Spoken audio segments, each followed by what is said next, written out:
Assalamualaikum warahmatullahi wabarakatuh. Kembali lagi dengan saya, kami akan memaparkan atau menjelaskan koneksi antar materi, refleksi, dan pemikiran dari Ki Hajar Dewantara. Perkenalkan, nama saya Putra Ulina SPDI, calon guru penggerak Angkatan 7 Kabupaten Kudus.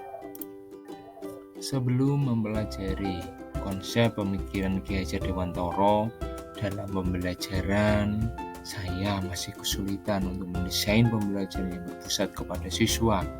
Masih sering saya hanya menuntaskan materi dan pelajaran tanpa melihat kapasitas, kemampuan, dan bakat siswa. Selain itu, saya juga mengharuskan siswa untuk memenuhi KKM yang harus dipenuhi.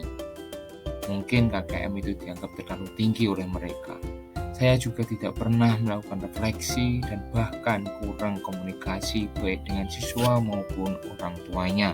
Dalam melakukan pembelajaran di kelas, saya masih berasumsi bahwa hasil akhir adalah segalanya, tanpa melihat usaha mereka, proses mereka, dan kemampuan atau kemauan siswa secara individu, sehingga nanti anak yang nilainya tinggi saya berasumsi adalah anak yang pandai, anak yang bagus dan berbakat, dan yang nilainya kurang bagus atau di bawah KKM saya anggap anak yang gagal, sehingga anak yang saya anggap gagal ini akan menjadi minder, kurang percaya diri, dan akan terpuruk dalam langkah selanjutnya.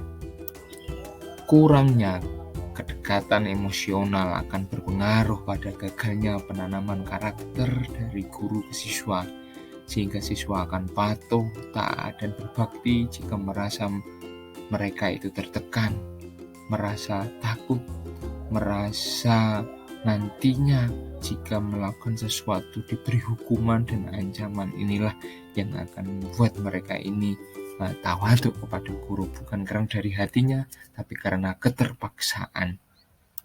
Pemikiran Ki Hajar Dewantara yang pertama, pendidikan itu memerdekakan, yang kedua, pendidikan itu menuntun, yang ketiga, pendidikan kodrat alam dan kodrat zaman. Yang pertama, pendidikan memerdekakan. Saya semakin paham dan sadar bahwa setiap anak itu unik, mereka itu bebas, mereka itu memiliki karakter yang berbeda, karakteristik yang bermacam-macam, bakat dan kemampuan yang berbeda-beda. Tidak dipungkiri juga anak-anak memiliki kekurangannya masing-masing, namun saya yakin dan percaya bahwa dengan memberikan kepercayaan dan arahan, mereka akan mengeksplor potensi mereka untuk mencapai tingkat yang paling tinggi atau yang paling maksimal. Yang kedua, pendidikan itu menuntun. Saya menyadari bahwa sebagai pendidik saya tidak bisa memaksakan kehendak kita terhadap anak didik kita. Kita sebagai guru harus mampu menuntun siswanya sesuai dengan bakat, kemampuan, dan minatnya. Oleh karena itu, kita ini sebagai role model, menjadi panutan dan kiblat bagi anak didik kita.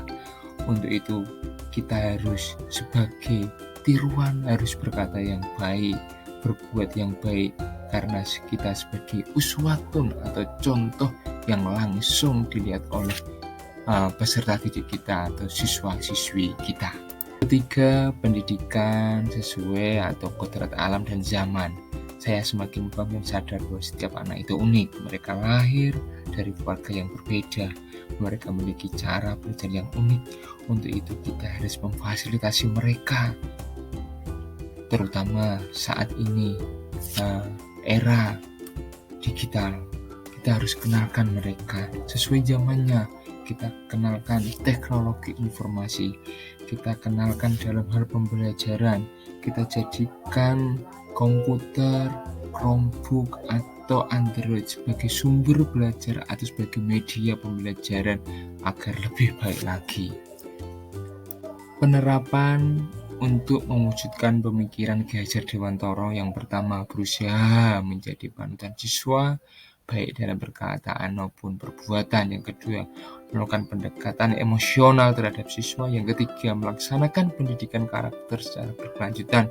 Yang keempat, menjalin komunikasi yang baik dengan siswa maupun kedua orang tuanya. Dan yang kelima, memfasilitasi kegiatan siswa agar berkembang. Tentunya masih ada langkah-langkah, ada tips-tips ataupun trik yang mana untuk mewujudkan pemikiran Ki Hajar Dewantara yang sesuai dengan kebutuhan siswa dan yang dapat kita lakukan sebagai guru. Alhamdulillah kita sudah sampai yang terakhir. Terima kasih untuk semuanya. Guru bergerak Indonesia Jaya. Assalamualaikum warahmatullahi wabarakatuh.